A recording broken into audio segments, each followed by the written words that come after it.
Selamat datang di Cabe Channel. Mohon untuk like, komen, dan subscribe, agar channel ini makin berkembang dan Mimin makin semangat. Terima kasih. Merindu Cinta. Bab 5. Senin sore itu kembali dirudung hujan. Amsal yang saat itu membawa payung berjalan menyusuri trotoar. Tujuannya jelas. Kafe suka-suka. Ia berjalan dengan lambat, seolah ingin menikmati turunnya hujan dan percikan air di ujung payungnya. Ia juga tak peduli dengan banyaknya orang yang berlari menghindari hujan, dan bagaimana pijakan kaki tergesa-gesa mereka menyipratkan air ke celananya.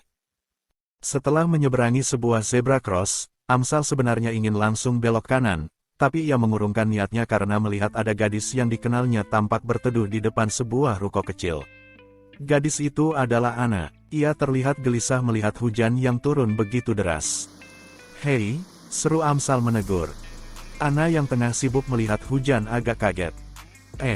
Hai," jawabnya kikuk. Bibirnya hendak tersenyum saat melihat Amsal berdiri di hadapannya. Tapi, niat itu hilang karena tiba-tiba ia teringat dengan pemandangan yang tempo hari dia saksikan di gudang buku. Entah kenapa hatinya jengah. "Kamu mau kemana?" tanya Amsal yang ikut berteduh. "Ke suatu tempat," jawab Anna ketus. Amsal agak mengernyit karena tak mengerti. "Suatu tempat yang ada di dekat sini?" tanya Amsal setengah meledek. Anna melirik pada Amsal sesaat, namun saat mata mereka berpapasan, ia membuang muka. "Please deh, udah punya cewek masih sok kebaikan sama orang lain." "Suatu tempat yang aku mau," jawab Anna berbelit-belit. "Dan tempat itu adalah..." Amsal menggantung kesimpulannya. "Suka-suka akulah," potong Anna pendek. Mendengar jawaban Anna, Amsal tiba-tiba menepuk pundak gadis itu dan berkata, "Kebetulan, aku juga sedang mau ke suka-suka kamu. Yuk, kita bareng. Payungku cukup lebar untuk 2 orang." Amsal membuka payungnya lalu tanpa permisi, ia mengambil bawaan Anna dengan tangan kiri. Anna yang tidak menduga sikap Amsal tak bisa menahan tasnya. Kini bawaannya sudah berpindah tangan. Saat ia sudah sadar, Amsal sudah berjalan sekitar 10 langkah. Cepat sekali orang ini. Anna masih terpaku di tempatnya. Asli dia bingung harus bagaimana. "Hei, ayo cepat. Hujan ini akan lama. Paling tidak bisa 2 jam. Kata Amsal yang menghentikan langkahnya. Hujan turun semakin deras. Airnya seolah sengaja ditumpahkan sekaligus. "Kalau betul sampai 2 jam, aku bisa terlambat kerja. Sial, aku tak punya pilihan. Hanya kali ini saja," pikir Anna. Gadis itu pun bersiap untuk berlari menuju Amsal. Ia menggulung celananya sampai ke betis. Melihat hal itu, Amsal bertanya, "Kamu nekat mau lari ke sini?" kata Amsal sambil maju melangkah. "Jangan, kamu jangan ke sini," kata Anna dalam hati. Ia tak ingin Amsal yang mendekat untuk menggapainya. Ia tak ingin Amsal yang menghampiri agar ia terlindungi dari hujan. Nanti semua bisa semakin sulit. "Ya udah kalau mau lari, tapi hati-hati," seru Amsal sambil sedikit menyingkir ke kiri. Ternyata ia melangkah bukan karena ingin menjemput Anna. Ia cuma menghindari cipratan kubangan air yang ada di sebelah kanannya. Anna bengong dengan kejadian ini. Semua memang seperti yang ia harapkan. Tapi entah kenapa ia sedikit kecewa. Akhirnya gadis itu berlari cepat menghampiri Amsal yang sejak tadi tersenyum-senyum sendiri. "Cowok menyebalkan," maki Anna dalam hati. Amsal dan Anna berjalan dengan lambat. Payung Amsal ternyata cukup besar, setidaknya begitulah menurut Anna sebab ia sama sekali tidak kebasahan. Suasana sepi yang menghiasi langkah mereka buyar oleh sikap Amsal yang menguap dengan kencang. Anna melirik dan memastikan bahwa uapan itu hanya bohong semata. Mungkin sekedar umpan untuk membuka omongan. "Hei bocah, berapa umurmu?" tanya Amsal. "Aku bukan bocah. Aku ini sudah 21 tahun. Sungut Anna masih ketus. "Aku 29 tahun. Berarti lebih tua dari kamu. Makanya kamu itu di mataku masih bocah," balas Amsal keras. Anna melotot karena sebal, tapi ia memilih untuk mengunci mulutnya. Padahal cuma beda 8 tahun, gerutu Anna dalam hatinya. Amsal menghentikan langkahnya. Ia menoleh pada Anna dan memperhatikan wajah gadis itu lekat-lekat. Apa ini?" Anna membuang muka, malu. "Hei, bocah, dengar ya, aku tidak tahu apa masalahmu. Bisa jadi kamu sedang datang bulan atau berantem dengan temanmu. Tapi tidak baik untuk melampiaskan hal itu kepada orang lain yang tidak tahu apa-apa. Suara Amsal terdengar lembut di telinga Ana. Ia bisa merasakan kalau kalimat ini timbul dari hati yang jujur dan tulus. Seperti seorang ayah yang, bukan, seperti seorang kakak yang menasihati adik perempuannya. Ana jadi merasa bersalah karena sudah bersikap ketus. Ia sendiri juga tidak tahu, kenapa dia bersikap demikian. Pokoknya sekarang dia merasa sebal kalau melihat Amsal beredar di sekitarnya. Yah, walaupun aku sendiri tidak keberatan dengan sikap ketusmu padaku. Kalau itu bisa meringankan apa yang kamu rasakan, aku bisa menerimanya. Kamu boleh meluapkan itu kepadaku. Kapanpun, aku tak peduli, lanjut Amsal sambil garuk-garuk kepala. Ana tidak membalas ucapan Amsal. Karena tak ada jawaban, Amsal menghela nafas dan meneruskan jalannya, diikuti Ana yang masih diam. Gadis itu memandang wajah pemuda yang berjalan di sampingnya. Aku minta maaf, kata Ana. Namun, Amsal tidak menanggapi. Pandangan pemuda itu tetap fokus ke depan. Mengapa demikian? Sebab kata maaf Ana itu hanya terucap di dalam hati. Mungkin aku memang masih bocah, batin Ana kemudian. Di kafe suka-suka, Atik terlihat sedang mengepel lantai depan pintu. Ia agak kaget ketika melihat Ana masuk ke kafe bersama Amsal. Ana, lo gak kehujanan? Tanya Atik. Gak mbak, jawab Ana sambil tersenyum manis. Atik meraba baju Ana. Ia lega karena baju Ana tidak basah. Lalu ia melirik pada Amsal yang masih berdiri di belakang Ana. Ana yang melihat arti dari lirikan penuh tanya Atik menjelaskan, oh. Mas-mas yang sudah bertampang bapak-bapak ini adalah orang yang menolong aku dengan berbagi payung sampai sini. Kening Amsal mengernyit, mas-mas bertampang bapak-bapak. Batinnya jengkel. Atik sebenarnya merasa agak aneh dengan pilihan kalimat Ana. Tapi, lebih dari itu, ia jadi memperhatikan wajah Amsal. Apa betul seperti bapak-bapak? Di mata Atik, sebetulnya wajah pemuda di hadapannya ini cukup tampan dan berkarakter.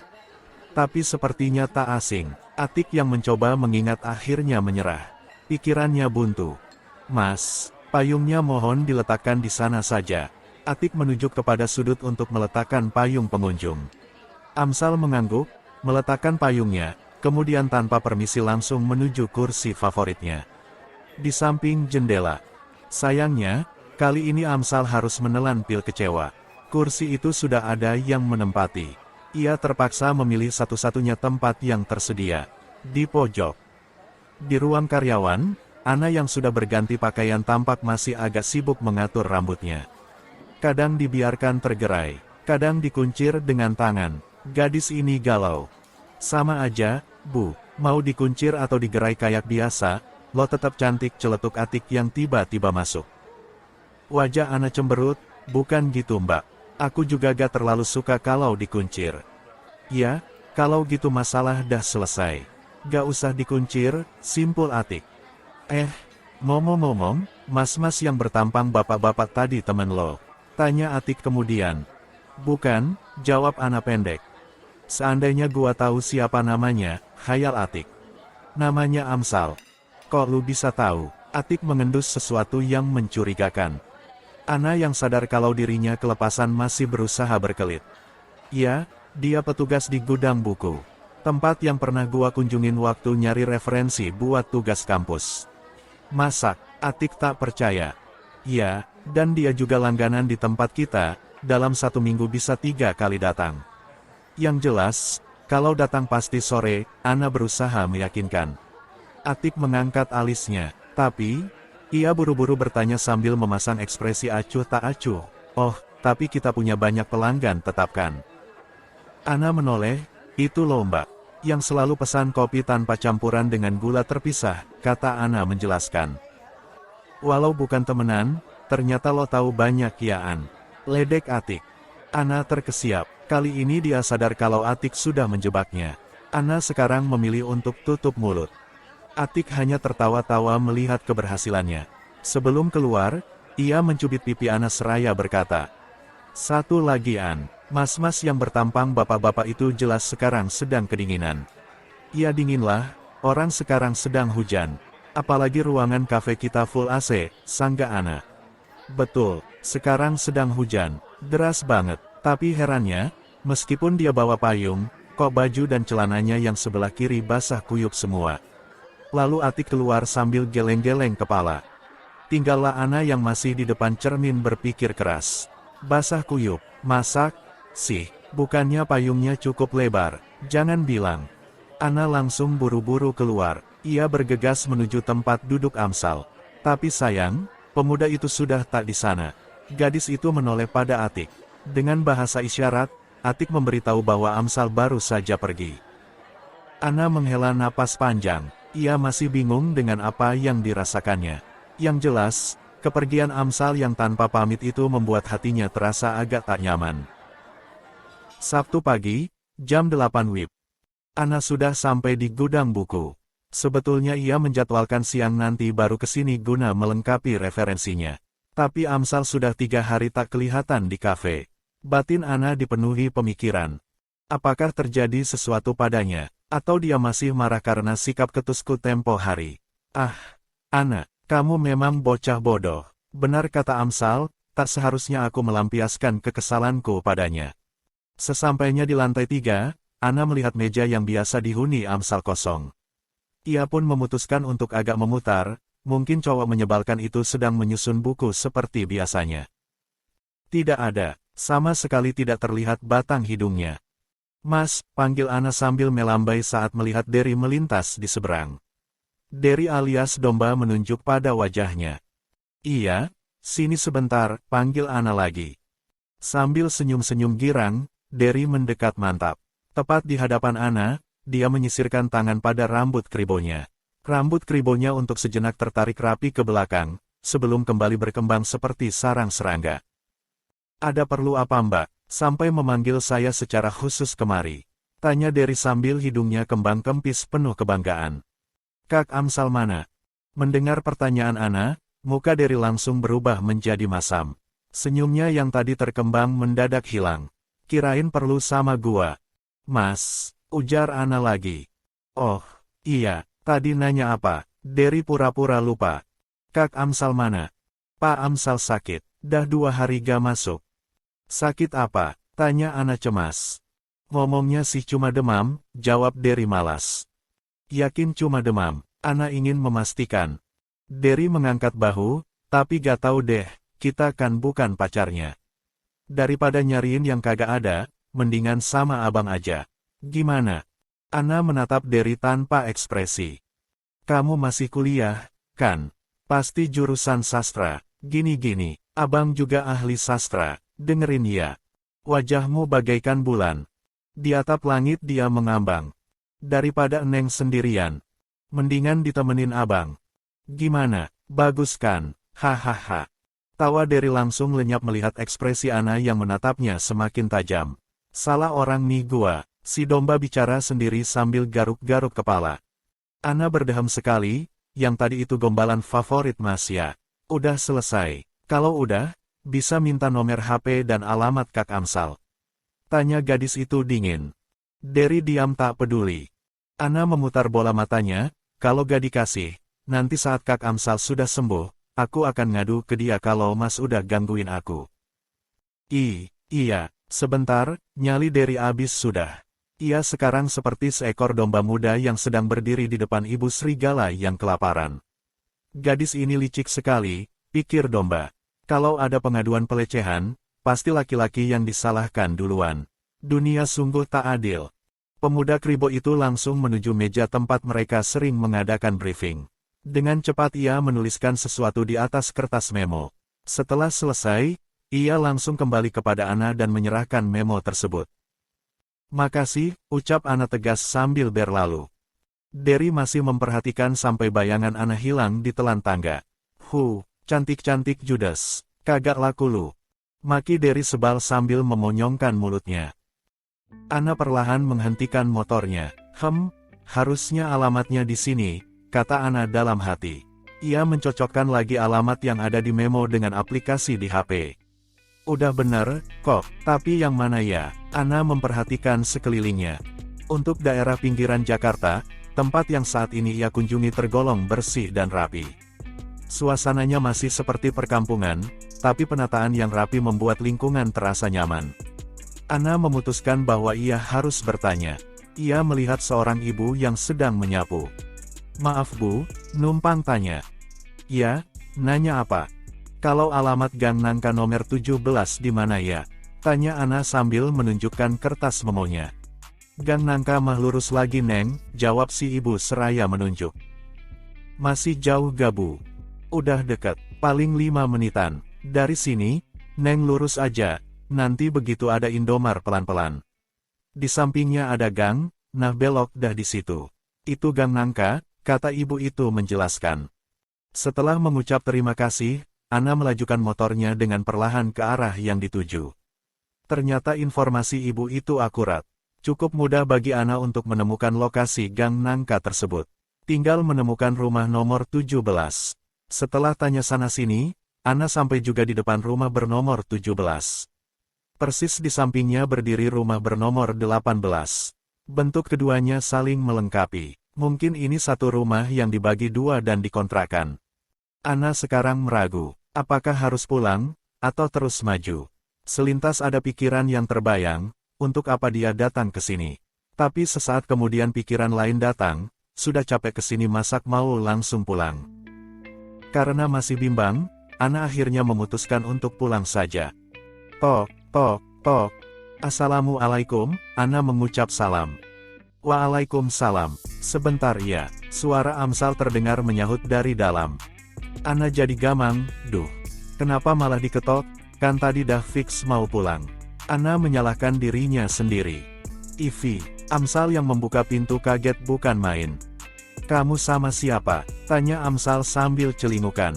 "Sendiri," jawab Ana ragu-ragu. "Ya udah, masuk dulu. Maaf berantakan," kata Amsal mempersilahkan. Ana menganggap itu sebagai ucapan basa-basi saja. Namun saat ia masuk, gadis itu melihat kalau tempat ini memang berantakan. Sepatu yang terbalik di atas keset, gelas kotor yang bertumpuk di atas meja, buku-buku yang bertebaran di atas sofa dan pakaian yang tergeletak di atas karpet. Patut diduga itu pakaian kotor. Amsal langsung menyelamatkan pakaian tersebut sambil nyengir dan melemparnya ke ember. "Duduk Vi," kata Amsal mempersilahkan. Setelah agak merapikan buku yang tergeletak di atas sofa, Ana pun duduk. "Bapak sama ibu kemana, Kak?" tanya Ana kemudian. "Bapak sama ibu gak ada," jawab Amsal. "Lagi pada pergi." "Bukan, udah meninggal." Maaf ya, Kak, aku gak tahu." Ana jadi merasa bersalah. Amsal tersenyum getir lalu menjawab, "Gak apa-apa."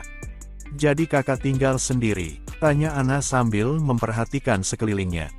Amsal memandang sekilas pada wajah Ana, sebelum akhirnya ia membuang muka dan terbatuk-batuk. "Di sini cuma ada kita, tapi kamu jangan khawatir, aku terlalu sakit untuk ngapa-ngapain kamu," kata pemuda itu kemudian sambil melirik nakal. Ana yang jengah dengan tatapan itu memilih untuk mengubah topik pembicaraan. "Kakak sakit apa?" "Demam." "Kenapa bisa demam?" "Abis kehujanan." Jawaban langsung dari Amsal sungguh mengejutkan Ana. "Kakak udah minum obat?" "Belum." "Kenapa?" "Aku gak suka obat." Ana mendesah, dari pagi udah kemasukan sesuatu. "Tuh," kata Amsal sambil menunjukkan gelas kopi. "Itu bukan makanan," kata Ana setengah melotot. Amsal tertawa melihat hal ini. Kalau tidak karena batuk, mungkin ia akan terpingkal-pingkal. "Rasain," sungut Ana sebal.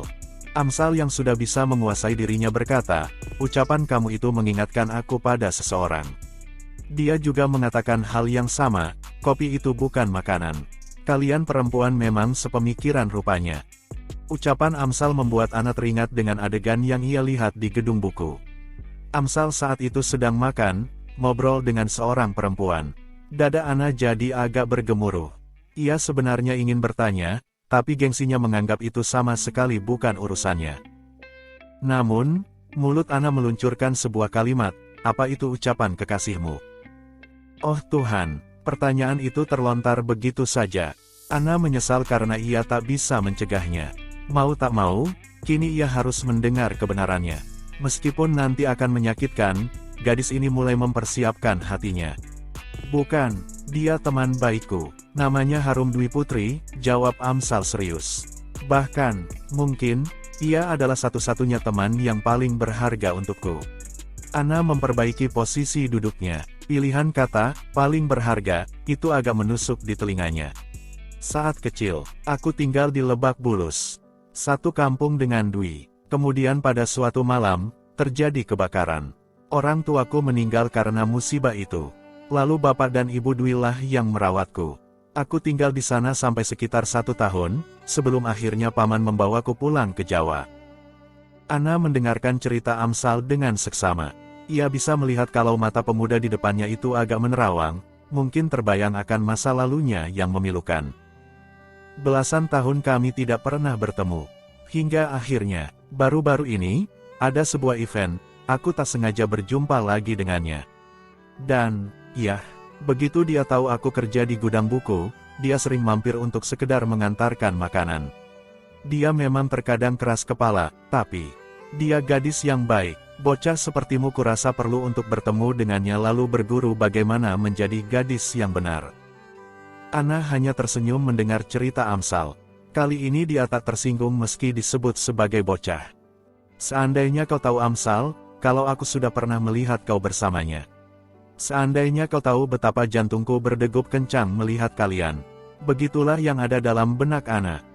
Tapi mana mungkin Ana mengutarakannya. Paling tidak, sekarang ia tahu bahwa gadis cantik bernama Dwi itu bukan kekasih Amsal. Hatinya sudah agak plong, sebab pemuda yang sudah merebut hatinya ini masih menganggap Dwi sebagai teman yang paling berharga. Posisi yang mungkin bisa dia geser pelan-pelan. Ana pun membulatkan tekadnya. Aku buatin kakak makan ya. Ana menawarkan penuh semangat. Emang kamu bisa? Wah, jangan meremehkan orang yang sudah 4 bulan kerja di kafe ya. Amsal menggelengkan kepala, kamu memang kerja di sana. Tapi cuma sebagai pengantar menu. Lihat aja nanti, dengus Ana sebal. Lihat saja kau Amsal, akan aku buat kau mengakui masakanku. Setelah sekitar 20 menit mengobrak-abrik dapur, Ana kembali ke ruang tamu dengan sepiring besar nasi goreng. Amsal mengendus, baunya si oke ini. Gak tahu kalau rasanya. Ana mencibir sebal, coba dulu, baru komentar. Amsal langsung mencoba nasi goreng itu. Mantap, Amsal mengacungkan jempolnya dan makan dengan lahap. Ya, kan, Ana tersenyum pamer kemenangan. Ayo makan yang banyak, biar kakak cepat sehat, sambungnya semangat. Kamu sendiri gak makan? Tanya Amsal sambil mengunyah nasi goreng. Ana menggeleng, tadi aku udah makan di rumah. Kamu kok bisa nyasar ke sini? Aku tadi ke gudang buku. Terus nanya alamat kakak sama mas-mas yang kribo di sana, Ana menjelaskan. Oh, dari si domba ternyata. Ngomong-ngomong tugas kamu udah selesai. Sebenarnya ada yang aku masih agak bingung kak. Oh ya, di bagian mana? Ana mengeluarkan buku catatannya. Di sana, ia sudah menulis ulang hal-hal yang menjadi kendala materi berdasarkan catatan Pak Suryo pada makalahnya. Ia memberikan catatan itu pada Amsal. Yang di checklist berarti aku udah paham kak. Amsal mengangguk, judul tugas kamu apa? Proses penciptaan kata baru. Perlu bantuan, Amsal menawarkan diri. Ana tersenyum dalam hati. Jika hal ini bisa membuat jarak antara dia dan Amsal semakin dekat, kenapa tidak? Tapi entah kenapa lisannya mengatakan hal yang lain. Emang kakak ngerti? Amsal menoleh, morfologi. Tanya pemuda itu tak percaya merasa diremehkan. Ia meletakkan sendoknya dan langsung minum 1 gelas air sampai habis. Oke, kita review sedikit deh apa yang udah kamu pelajari, kata Amsal sambil memasang serius. Pada dasarnya, dengan mempelajari morfologi, kita bisa mengetahui bagian terkecil dari kata yang tidak bisa dipecah lagi. Bagian itu disebut morfem. Amsal mengambil pulpen dan menuliskan sebuah kata, memakan. Ada berapa morfem dalam kata ini? Tanya Amsal. Ada 2, mie dan makan, jawab Ana mantap. Bagus, puji Amsal. Sekarang apa gunanya kita mengetahui morfem tersebut? Dengan spontan, Ana menjawab, iya. Agar kita tidak menyalahi kaidah dalam tata bahasa. Kadang ada kata-kata yang begitu ditambahkan imbuhan tertentu mengalami perubahan dari bentuk morfemnya.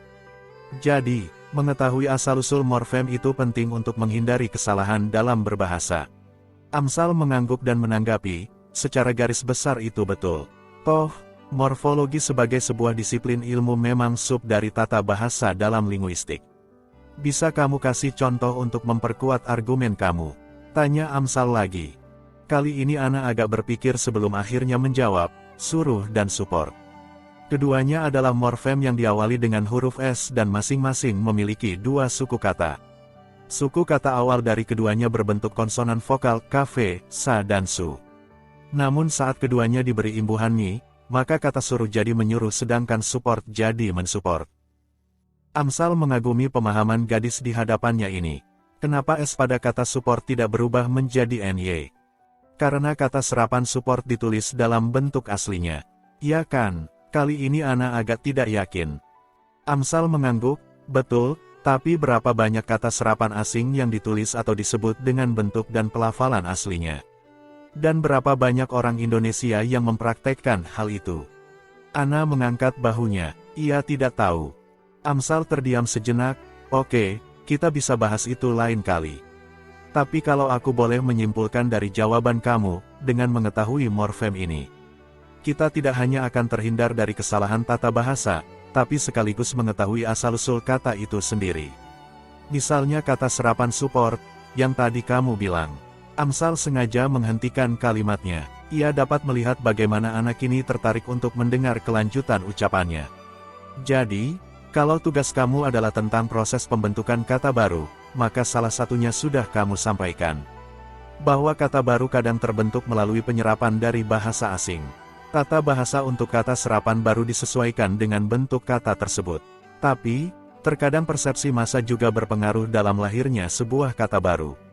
Paling tidak, jika berbahasa dimaksudkan untuk berkomunikasi, saling bertukar pesan, maka itulah yang terjadi. Kening Ana mengernyit, maksudnya Kak? Kamu tahu Aqua? Tanya Amsal. Tahu, ada apa dengan Aqua? Tanya Ana tak sabar. Selain Aqua, produk air mineral yang kamu tahu apa? Ana mulai mengabsen, ada Fit, Le Minerale, Oke, banyaklah. Terus apa kaitannya dengan pembahasan kita? Aqua itu adalah brand dari sebuah produk air mineral. Begitu juga dengan Fit, Le Minerale, dan lain-lain. Tapi, karena image dari Aqua ini begitu kuat dan melekat, ditambah dengan pasar mereka yang luas, sering kita menemukan orang yang saat membeli air mineral malah bilang, mau beli Aqua, padahal yang dia beli adalah produk air mineral dengan brand lain. Jadi Aqua yang aslinya adalah sebuah merek telah berubah menjadi kata untuk menyebut produk air mineral apapun. Terang Amsal. Mata Ana berbinar-binar, seperti Indomie ya Kak, orang kita sering nyebut mie dalam kemasan sebagai Indomie, padahal itu adalah produk lain seperti Sarimi. Betul, kata Amsal sambil mengacungkan jempol. Proses ini dalam morfologi disebut dengan nama coinage, sambungnya. Ana seperti merasa tercerahkan, ia tak menyangka kalau Amsal memiliki pengetahuan yang sangat baik tentang bahasa. Pemaparan Amsal seperti membuka pemahaman baru bagi gadis ini. Jantung Ana terasa berdebar, hatinya memang sudah tertarik pada Amsal, kini akalnya pun mengakui bahwa ia memang tak salah pilih. Kini batin Ana berbisik, apakah Amsal akan memilihnya?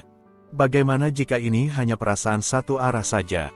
Atau lebih jauh lagi, apakah aku memang menyukainya atau hanya mengaguminya? Lamunan Ana buyar saat mendengar Amsal yang terbatuk-batuk. Gadis itu dengan sigap mengambilkan segelas air. Amsal tergesa-gesa meminum air yang disediakan. Setelah minum, pemuda itu merasa agak lega. Ana memperhatikan hal itu dengan seksama. Ternyata aku memang menyukainya, batin Ana dalam hati. Amsal membolak-balikkan badan di atas kasur. Demamnya memang sudah agak turun, tapi kepalanya masih terasa sangat pusing. Yakin dia tidak akan bisa tidur, dengan malas, Amsal bangkit dari kasur dan menuju ruang tamu. Rapi sekali, kata Amsal dalam hati. Semua yang berantakan memang sudah dirapikan oleh Ana sebelum ia pamit. Anggap aja ini balasan karena kakak dah mau jadi dosen dadakan aku, begitu kata Ana saat Amsal melarangnya melakukan semua itu. Amsal mengambil sebuah buku cukup tebal dengan sampul biru tua dari atas meja. Judulnya, Surga di Tanah Tak Bertuan, sebuah novel tulisan Bumi Lestari. Baru membaca beberapa lembar, kepala Amsal terasa pusing. Hah, pemuda ini memutuskan untuk tiduran saja. Namun, "Assalamualaikum," satu suara terdengar dari balik pintu. "Waalaikumsalam," jawab Amsal yang agak malas untuk bangkit. Ia mengintip dari jendela untuk melihat siapa yang bertamu. Ternyata Dwi. Pemuda ini pun membukakan pintu. "Ternyata kamu," komentar Amsal datar. "Iya, memang siapa yang kamu harapkan?" balas Dwi galak yang langsung ngeloyor masuk. "Enggak, kirain tukang kredit," kata Amsal sambil nyengir. Dwi hanya tersenyum kecut mendengar ucapan pemuda di hadapannya. Setelah mempersilahkan Dwi untuk duduk, Amsal pun bertanya, "Air putih, teh atau kopi?" "Udah gak usah repot-repot, kamu kan lagi sakit." "Tahu dari mana kalau aku sakit?" tanya Amsal. Dwi tidak langsung menjawab. Ia mengeluarkan sesuatu dari plastik bawaannya. Isinya buah jeruk dan apel. "Tadi aku ke tempat kamu. Staf kamu yang bilang kalau kamu gak masuk sejak kemarin karena sakit. Aku pikir maniak buku kayak kamu gak bisa sakit." "Hus, maniak buku juga manusia tahu." "Tangkap," perintah Dwi sambil melemparkan sebuah apel ke arah Amsal. Dengan sigap, pemuda itu menangkap apel, yang bila dibiarkan, pasti akan mendarat telak di wajahnya. "Sialan, kenceng banget ngelemparnya," maki Amsal dalam hati. Tapi ekspresi kesalnya tertangkap jelas oleh Dwi sehingga gadis itu pun mengulum senyum karena geli. Ngomong-ngomong, kamu udah makan belum?" "Udah." "Makan apa?" "Nasi goreng." "Wah, tumben, masih ada," tanya Dwi penuh harap. Amsal mengangguk dan menunjuk ke tudung saji yang ada di atas meja ruang tengah. Penuh semangat, Dwi menuju meja dan membawa sepiring nasi goreng ke ruang tamu. "Enak Sal, bumbunya pas, gak terlalu pedas," puji Dwi. Amsal mengangkat kedua alisnya mendengar pujian yang bukan untuknya itu. "Kamu beli di mana?" sambung gadis itu penasaran. "Itu bukan beli, tapi bikin," jawab Amsal pendek. Mata Dwi agak terbelalak tanda tak percaya. "Ternyata kamu jago juga. Kapan-kapan bikinin aku ya," ujar gadis itu sambil tersenyum. "Bukan aku," Amsal nyengir kuda. Dwi jadi agak melongo karena merasa dipermainkan. "Lah, terus siapa yang bikin?" "Anggap aja teman," jawab Amsal singkat. "Teman?" tanya Dwi bingung. "Atau kenalan?" Amsal mencoba memperjelas. "Jadi teman atau kenalan?" Dwi makin tak mengerti. "Atau pelangganku ya?" Sekarang Amsal yang malah bingung. Tunggu, temen, kenalan, pelanggan, aku gak ngerti deh," kata Dwi sambil mulai bersangka-sangka. Amsal terbatuk, "Prinsipnya begini, aku pelanggan di kafe tempat dia bekerja, dia pelanggan di gudang buku, kami kenalan, dan berteman," Amsal menjelaskan. "Perempuan?" selidik Dwi. Amsal mengangguk. "Tadi dia kesini?" tanya Dwi sambil agak menekan suaranya. Amsal kembali mengangguk. "Mungkinkah dia juga ke gudang buku, terus meluncur ke sini dan membuatkan kamu nasi goreng karena tahu kamu belum makan?" kata Dwi seperti menyimpulkan sendiri. Amsal agak berpikir dan kembali mengangguk. Untuk sesaat, Dwi tertegun. Amsal yang memperhatikan hal itu memandang wajah Dwi lekat. Saat mata mereka berpapasan, sang gadis tersenyum lebar. Dia kembali menyuap nasi goreng yang masih ada di piring. Sambil asyik mengunyah, gadis itu bertanya, "Siapa dia? Ceritain dong Sal, terus, kapan-kapan kenalin aku sama dia ya." Amsal menceritakan apa yang dia tahu tentang Ana kepada Dwi. Sesekali ia berkomentar bahwa Ana adalah seorang pekerja keras, pecinta buku, namun tak seperti dirinya, Ana menurut Amsal terlalu ceria. Dwi benar-benar menjadi pendengar yang baik saat itu. Melihat bagaimana kedua mata Amsal yang tengah bercerita tampak berbinar, Dwi merasakan nasi goreng di mulutnya terasa hambar. Bersambung.